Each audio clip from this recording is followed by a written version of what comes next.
ಕರುನಾಡ ನಿಧಿ ಕನ್ನಡ ವಾರಪತ್ರಿಕೆ ಸಹಯೋಗದೊಂದಿಗೆ ನಮ್ಮ ಸುದ್ದಿ 3ನೇ ವಾರ್ಷಿಕೋತ್ಸವದ ಅಂಗವಾಗಿ ಬೆಂಗಳೂರಿನಲ್ಲಿ ಕನ್ನಡ ಭವನದಲ್ಲಿ ವಿಜಯ ರಾಜ್ಯ ಮಟ್ಟದ ಪ್ರಶಸ್ತಿ ಪ್ರದಾನ ಸಮಾರಂಭವನ್ನು ಹಮ್ಮಿಕೊಳ್ಳಲಾಗಿತ್ತು. ಸದ್ಯ ಈ ಒಂದು ಕಾರ್ಯಕ್ರಮದಲ್ಲಿ ರಾಜ್ ನ್ಯೂಸ್ ಹಾಗೂ ರಾಜ್ ಮ್ಯೂಸಿಕ್ನ ಪ್ರಧಾನ ಸಂಪಾದಕರಾದಂತಹ ಡಾಕ್ಟರ್ ಡಿ.ಎಸ್. ಶಿವರುದ್ರಪ್ಪ ಅವರಿಗೆ ವಿಜಯ ರಾಜ್ಯ ಮಟ್ಟದ ಪ್ರಶಸ್ತಿ ಪ್ರದಾನ ಮಾಡಲಾಯಿತು. ಈ ವೇಳೆ ಹಲವು ಗಣ್ಯರು ಹಾಜರಿದ್ದರು.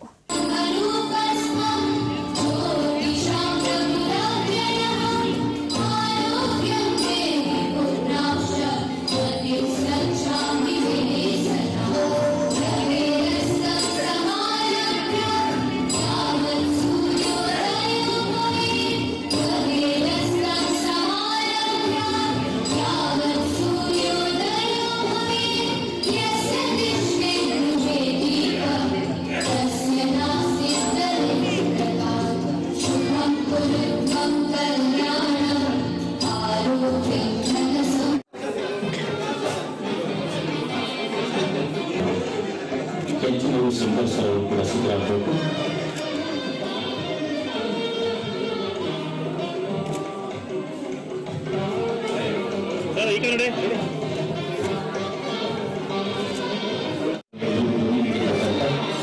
ಭಾರತಮಟ್ಟದಲ್ಲಿ ಕೂಡ ಸಾಧನೆ ಮಾಡಿರ್ತಕ್ಕಂಥದ್ದು, ಕರ್ನಾಟಕ ಸಂಗೀತದಲ್ಲಿ ಕೂಡ ಸಾಧನೆ ಮಾಡಿರ್ತಕ್ಕಂಥದ್ದು, ಮುಖ್ಯ ಅಕಾಡೆಮಿಯ ಅಧ್ಯಕ್ಷರಾಗಿ ಕಾರ್ಯನಿರ್ವಹಿಸ್ತಾ ಇದ್ದಾರೆ.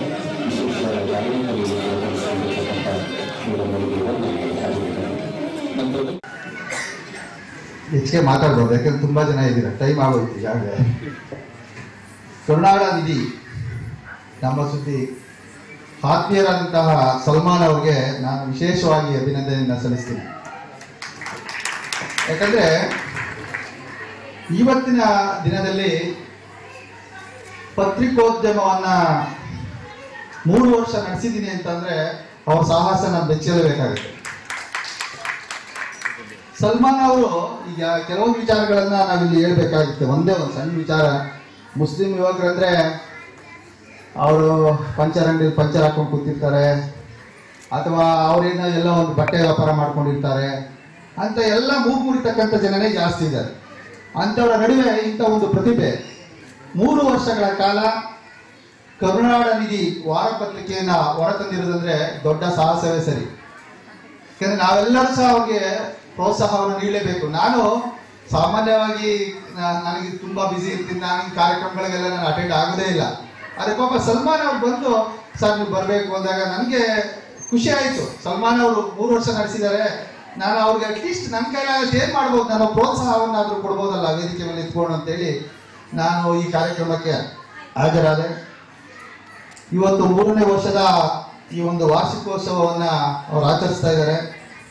ಜೊತೆಗೆ ಹಲವಾರು ಸಾಧಕರನ್ನ ಗುರುತಿಸಿ ವಿಜಯ ರಾಜ್ಯ ಮಟ್ಟದ ಪ್ರಶಸ್ತಿಯನ್ನು ಕೊಡ್ತಾ ಇರ್ತಕ್ಕಂಥದ್ದು ಅವ್ರಿಗೆ ಅಭಿನಂದನಾರ್ಹರು ಅಂತ ನಾನು ಹೇಳ್ಬೇಕಾಗುತ್ತೆ.